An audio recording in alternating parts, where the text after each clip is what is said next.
Bienvenidos un día más a misderechos.club, el podcast en el que hablamos sobre los derechos que tienen las personas enfermas o lesionadas, presentado por mí, que soy Jorge Campaña, abogado.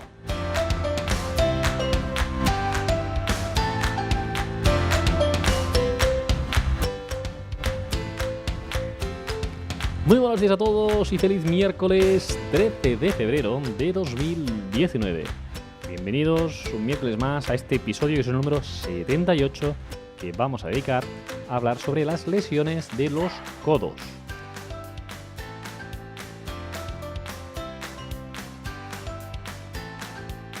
Ya sabéis, como siempre, antes de empezar el episodio de hoy a hablar sobre los codos, explicaros que podéis suscribiros a nuestro canal, podéis entrar en misderechos.club y inscribiros ahí con vuestro nombre y correo electrónico y recibiréis de forma gratuita todas las novedades que vamos publicando. Ya sabéis que ahora los martes tenemos un episodio que consiste en una entrevista a un doctor y los miércoles un episodio divulgativo explicando todo en relación a una serie de enfermedades y lesiones. Como siempre, también recordaros que podéis seguirnos en Facebook, en nuestra página, en misderechos.club, y que también en Facebook tenemos un grupo, el que podéis suscribiros también con invitación, se llama Grupo misderechos.club, donde hay más de 260 personas que podéis compartir vuestras experiencias y que es realmente de mucha ayuda.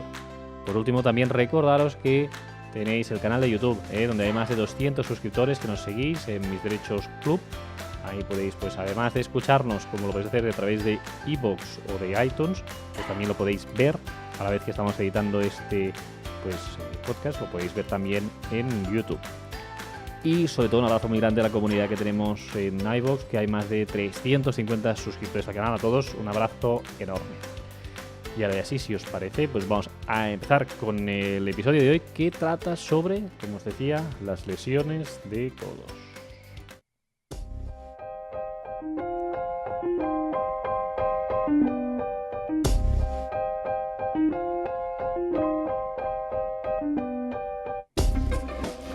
Bien, pues en el episodio de hoy, como os decía, vamos a hablar sobre las lesiones de codos. ¿Y cuáles son las lesiones más importantes? Pues se tratan de dos tipos, la epicondilitis y la epitrocleitis. Todo lo que acaba en itis, como siempre os digo, quiere decir que es una inflamación. Cuando tenemos una epicondilitis o una epitrocleitis, es una inflamación de los tendones, ¿vale? Ahora os lo voy a explicar más en concreto, pero insisto en que es lo que vamos a ver de forma más importante. Igualmente también hablaremos de la fractura del codo, que es una cosa más traumática, pero que, por importancia, estas dos enfermedades, tanto la epicondilitis como la epitrocleitis, son las más comunes. Bien, vamos con la epicondilitis, si os parece. En la epicondilitis se trata, en este caso, de una enfermedad en la que lo que se mira son la inflamación de los tendones, que cuando doblamos la mano hacia atrás, es decir, hacia la zona opuesta de la palma.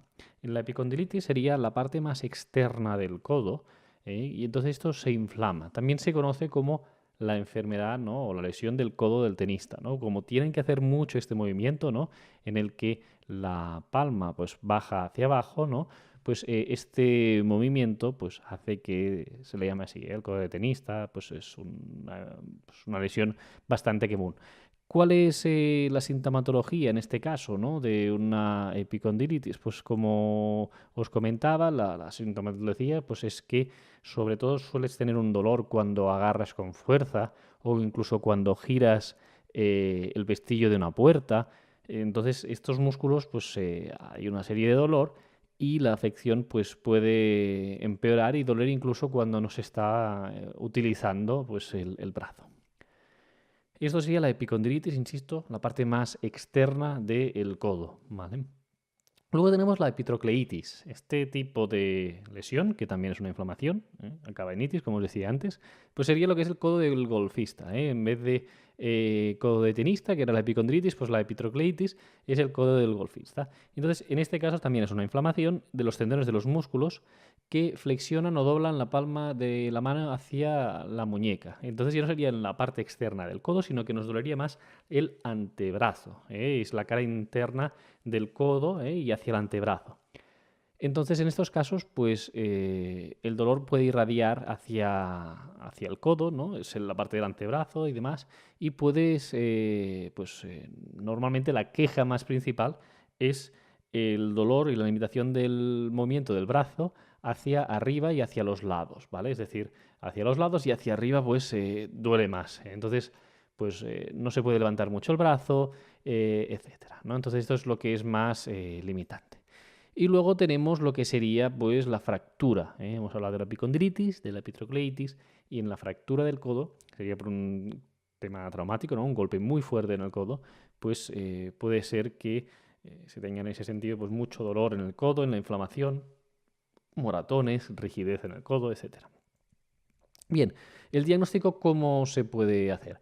En este caso, pues el diagnóstico es por pruebas de imagen. Entonces aquí tenemos las típicas radiografías, una ecografía también es posible o una resonancia magnética. Estas serían las pruebas más comunes para poder diagnosticar esto. Evidentemente también en la exploración física, pues el traumatólogo nos podrá ver si tenemos la zona, pues en este caso, pues inflamada y demás, ¿no? Pero se suele confirmar con estas pruebas diagnósticas que os decía. ¿Cuáles son los tratamientos que tenemos de la epicondilitis y la epitrocleitis en general? Bien, en este caso se trata de los tratamientos pues, típicos de siempre, los AINES, ¿no? Es decir, antiinflamatorios no esteroideos, que hemos comentado en más de una ocasión. Pues normalmente con esto y con un reposo, es decir, no utilizando mucho el brazo donde tengamos esa epicondilitis, pues suele remitir ese dolor. Baja la inflamación y por lo tanto luego no se tiene dolor. Luego también hay rehabilitación. Hay una serie de ejercicios que se pueden hacer de carácter preventivo para evitar este dolor. En la epicondilitis y en la epitricolitis pues son distintos los ejercicios que se han de hacer, pero la rehabilitación, la fisioterapia puede ser buena para estos casos. Cuando es de repetición, esta epicondilitis o epitricolitis, también se suele utilizar como tratamiento lo que sería pues el uso de corticoides, medicación, cortisona en este caso, para que esta inflamación pueda pues, rebajarse de forma más rápida y evitar posibles recaídas y reapariciones de la enfermedad. Y después ya tenemos, pues, cuando estos tratamientos han ido mal, la fisioterapia no ha funcionado bien, ni la medicación y demás, en casos más graves, pues es posible que exista, pues, en estos, pues, una serie de cirugía. Normalmente más, hacia lo que serían, en este caso, pues, lo que es las lesiones más graves y la fractura, en estos casos. Bien, ¿qué hemos de tener en cuenta? Pues que en estos casos la lesión de una epicondilitis o una epitrocleitis, cuando se produce por lo que se llama por estrés, que es decir, que es por el uso muy continuado, muy repetido de estas partes del cuerpo, pues puede producir que se cronifique, ¿no? Esta lesión, y en aquellos casos más graves que pese a la intervención o tratamientos médicos no haya mejorado, podríamos plantearnos una incapacidad laboral. ¿Cuándo estaríamos en estos casos? Pues estaríamos en estos casos cuando, insisto, pues estemos en una situación en la que, por ejemplo, nos encontremos, pues que la capacidad sería para una profesión habitual que requiera esfuerzo físico. Imaginaos, ¿no? Tengo una epicondilitis y tengo una profesión que requiere pues el uso repetitivo, ¿no? de las articulaciones. Pues bien, en estos casos ahí se podría mirar una incapacidad laboral. Hemos de tener en cuenta que será siempre en esas profesiones, insisto, que requieran esfuerzo físico. Otro grado, una incapacidad permanente absoluta. En este tipo de casos no se suele reconocer una incapacidad laboral de carácter absoluta para todo tipo de trabajo. Tiene que ser muy grave para que se pueda reconocer. Hay casos con tenosinovitis y demás, donde hay una limitación muy, muy, muy grande para los dos brazos, que ahí se puede reconocer una absoluta, pero insisto que es totalmente extraordinario y que deben ser casos en los que haya comorbilidad, es decir, pues que además de padecer epicondilitis o epitrocleitis o tener una fractura del codo, tengamos alguna otra lesión que nos afecte mucho al uso de los brazos y de ambos brazos, no solo de uno. Esto también es relevante. Si tenemos epicondilitis en una profesión de esfuerzo, volviendo a la incapacidad total para la profesión habitual, es muy importante si es el brazo dominante o no. Es decir, si nosotros somos zurdos y tenemos una lesión, una epicondilitis que no acaba de sanar nunca en el brazo derecho, pues lo tendremos más difícil para que nos puedan reconocer una incapacidad laboral, ¿vale? En ese sentido se suele mirar bastante.